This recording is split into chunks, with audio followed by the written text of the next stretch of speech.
मस्तिष्क को प्रभावित करे खराब जीवन शैली। आपणक अल्प प्रचेष्टा ब्रेन को रखिब सुस्थ। जानतु सुस्थ मस्तिष्क को नहीं कौन कहते विशेषज्ञ।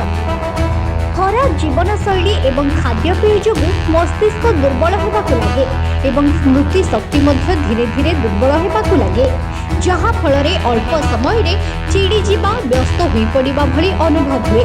तेणु मस्तिष्क स्वास्थ्य ପାଇଁ किछि भल दैनंदिन अभ्यास ग्रहण करने बहु गुरुत्वपूर्ण अटे।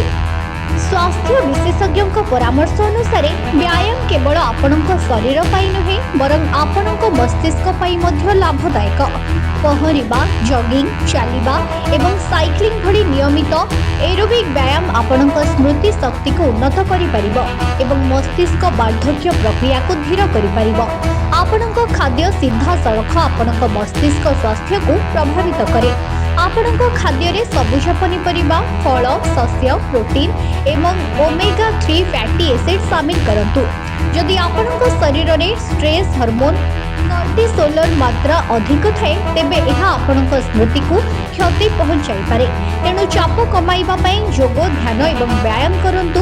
एही पद्धति गुड़िक आपणक मन को शांत करिबारे एवं स्मृति समस्या ह्रास करिबारे सहायता करि परिबो। मस्तिष्क स्वास्थ्य पई भल निद अत्यंत जरूरी। जेतेबेले आपण सोइथांती आपणक मस्तिष्क दिनर सूचना प्रक्रियाकरण करिथाए एवं एहाको स्थायी स्मृति रे परिणत करिथाए। प्रतिदिन राति 7 ରୁ 9 घंटा सोइबार लक्ष्य रखंतु।